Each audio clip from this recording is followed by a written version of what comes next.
ನಾನು ನಿಮ್ಮ Bhavya. Welcome back to my YouTube channel. ಇನ್ನು ಬೆಳಗ್ಗೆಯಿಂದನೇ ವ್ಲಾಗ್ ಸ್ಟಾರ್ಟ್ ಮಾಡ್ತಾ ಇದ್ದೀನಿ. ಇನ್ನು ಬೆಳಗಿನ ಬ್ರೇಕ್ಫಾಸ್ಟ್ಗೆ ಸಿಂಪಲ್ಲಾಗಿ ಬಿಸಿಬೇಳೆ ಬಾತ್ ಮಾಡ್ಕೊಳ್ತಾ ಅದಕ್ಕೆ ಏನೇನು ಬೇಕೋ ಅದನ್ನೆಲ್ಲ ಹಚ್ಕೊಳ್ತಾ ಇದ್ದೀನಿ.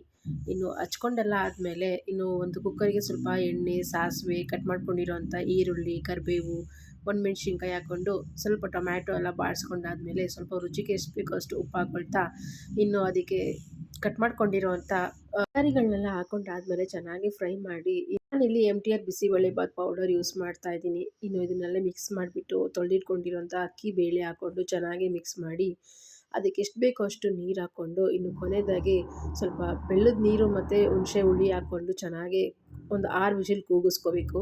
ಇನ್ನು ಇದು ಕೂಗೋ ಅಷ್ಟರಲ್ಲಿ ನನ್ನ ಮಗನಿಗೆ ಸ್ವಲ್ಪ ಟಿಫನ್ ರೆಡಿ ಮಾಡೋಣ ಅಂದ್ಬಿಟ್ಟು ಅವನಿಗೂ ಸ್ವಲ್ಪ ಅಕ್ಕಿನ ತೊಳೆದಿಟ್ಕೊಂಡು ಸ್ವಲ್ಪ ಬೇಳೆ ಹಾಕಿ ಇದಕ್ಕೆ ಚಿಕ್ಕ ಚಿಕ್ಕದಾಗೆ ಕಟ್ ಮಾಡ್ಕೊಂಡಿರೋಂಥ ಬೀನ್ಸು, ಕ್ಯಾರೆಟು, ಸ್ವಲ್ಪ ಕೊತ್ತಂಬರಿ ಸೊಪ್ಪು, ಅದಾದಮೇಲೆ ಸ್ವಲ್ಪ ಜೀರಿಗೆ, ಕಾಳು ಮೆಣಸಿನ ಪೌಡರು, ಸ್ವಲ್ಪ ಉಪ್ಪು, ಅರಿಶಿನ, ಓಂಕಾಳು ಇದನ್ನೆಲ್ಲ ಹಾಕ್ಬಿಟ್ಟು ಚೆನ್ನಾಗಿ ಒಂದು 6 ವಿಷಿಲ್ ಕೂಗಿಸ್ಕೋಬೇಕು. ಇನ್ನು ಬಿಸಿಬೇಳೆಭಾತ್ ಕೂಡ ಆಗಿತ್ತು. ಇನ್ನು ಚಿಕ್ಕದಾಗಿ ಕಟ್ ಮಾಡ್ಕೊಂಡಿರೋಂಥ ಕೊತ್ತಂಬರಿ ಸೊಪ್ಪು ಹಾಕ್ಬಿಟ್ಟು ನನ್ನ ಹಸ್ಬೆಂಡ್ಗೆ ಟಿಫನ್ ಹಾಕ್ಕೊಟ್ಟೆ. ಇನ್ನು ಅವರು ಟಿಫನೆಲ್ಲ ಮಾಡಿಕೊಂಡು ಡ್ಯೂಟಿಗೆ ಹೊರಟರು. ಇನ್ನು ನಾನು ಫ್ರೆಶ್ ಅಪ್ ಆಗಿ ಟಿಫನ್ ತಿಂದು ನನ್ನ ಮಗನಿಗೂ ಟಿಫನ್ ಮಾಡಿಸಿ ಅವನ್ನ ಮಲಗಿಸ್ದೆ. ಸಂಜೆ ಊಟಕ್ಕೆ ಸ್ವಲ್ಪ ಚಿಕನ್ ಗ್ರೇವಿ ಮತ್ತು ಚಪಾತಿ ಮಾಡ್ಕೊಳ್ಳೋಣ ಅಂತ ಚಿಕನೆಲ್ಲ ಚೆನ್ನಾಗಿ ತೊಳ್ಕೊಂಡು ಎತ್ತಿಟ್ಕೊಂಡೆ. ಇನ್ನು ಗ್ರೇವಿಗೆ ಸ್ವಲ್ಪ ಮಸಾಲೆ ರುಬ್ಕೊಳ್ಳೋಣ ಅಂದ್ಬಿಟ್ಟು ಒಂದು ಮಿಕ್ಸಿ ಜಾರ್ಗೆ ಸ್ವಲ್ಪ ಶುಂಠಿ, ಬೆಳ್ಳುಳ್ಳಿ, ಕಾಯಿ, ಈರುಳ್ಳಿ, ಟೊಮ್ಯಾಟೊ, ಕಡಲೆಪಪ್ಪು, ಚಕ್ಕೆ, ಲವಂಗ, ಒಂದು ಏಲಕ್ಕಿ, ಸೋಂಪು, ಆಮೇಲೆ ಧನಿಯಾ ಪೌಡರು, ಚಿಕನ್ ಮಸಾಲ ಪೌಡರ್, ಸ್ವಲ್ಪ ಪುದೀನ ಮತ್ತು ಕೊತ್ತಂಬರಿ ಸೊಪ್ಪು, ಇನ್ನೊಂದು ಸ್ವಲ್ಪ ನೀರು ಹಾಕ್ಕೊಂಡು ಚೆನ್ನಾಗಿ ನುಣ್ಣಗೆ ರುಬ್ಕೋಬೇಕು.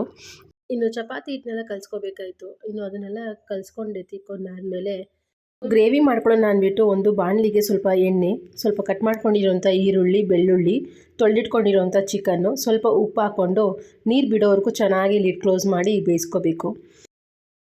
ಇನ್ನು ಈ ಚಿಕನ್ ಎಲ್ಲ ಬೆಂದಾದಮೇಲೆ ನಾವು ರುಬ್ಕೊಂಡಿರೋಂಥ ಮಸಾಲನೆಲ್ಲ ಹಾಕ್ಕೊಂಡು ಅದು ಹಸಿ ವಾಸನೆ ಹೋಗೋವರೆಗೂ ಚೆನ್ನಾಗಿ ಕುದಿಸ್ಕೋಬೇಕು. ಖಾರಕ್ಕೆ ನಾನಿಲ್ಲಿ ಚಿಲ್ಲಿ ಪೌಡರ್ ಯೂಸ್ ಮಾಡ್ತಾ ಇದ್ದೀನಿ. ಇನ್ನು ಅದನ್ನೆಲ್ಲ ಮಿಕ್ಸ್ ಮಾಡಿಕೊಂಡು ಚೆನ್ನಾಗಿ ಇನ್ನು ಲಾಸ್ಟಲ್ಲಿ ಕಸೂರಿ ಮೆಂತ್ಯ ಹಾಕ್ಕೊಂಡು ಕೊನೆಯದಾಗಿ ಕಟ್ ಮಾಡ್ಕೊಂಡಿರೋಂಥ ಕೊತ್ತಂಬರಿ ಸೊಪ್ಪು ಹಾಕ್ಕೊಂಡ್ರೆ ಚಿಕನ್ ಗ್ರೇವಿ ರೆಡಿ ಆಗುತ್ತೆ. ಚಪಾತಿ ಎಲ್ಲ ಮಾಡಿಕೊಂಡು ನನ್ನ ಹಸ್ಬೆಂಡ್ಗೆ ಊಟ ಹಾಕ್ಬಿಟ್ಟು ನಾನು ಊಟ ಮಾಡಿಕೊಂಡೆ. ಇನ್ನು ಈ ಚಪಾತಿ ಮತ್ತು ಈ ಚಿಕನ್ ಗ್ರೇವಿ ಒಂದು ಚೆನ್ನಾಗಿತ್ತು ಕಾಂಬಿನೇಷನ್ನು. ಸೊ ನೀವು ಒಂದ್ಸರಿ ಟ್ರೈ ಮಾಡಿ. ಸೊ ಇದಾಗಿತ್ತು ಇವತ್ತಿನ ವ್ಲಾಗ್. ಈ ವ್ಲಾಗ್ ನಿಮಗೆ ಸ್ವಲ್ಪನಾದರೂ ಇಷ್ಟವಾದರೆ ಪ್ಲೀಸ್ ಒಂದು ಲೈಕ್ ಮಾಡಿ, ಶೇರ್ ಮಾಡಿ, ಸಬ್ಸ್ಕ್ರೈಬ್ ಆಗೋದು ಮಾತ್ರ ಮರಿಬೇಡಿ. ನೆಕ್ಸ್ಟ್ ವಿಡಿಯೋದಲ್ಲಿ ಸಿಗೋಣ. Thank you all.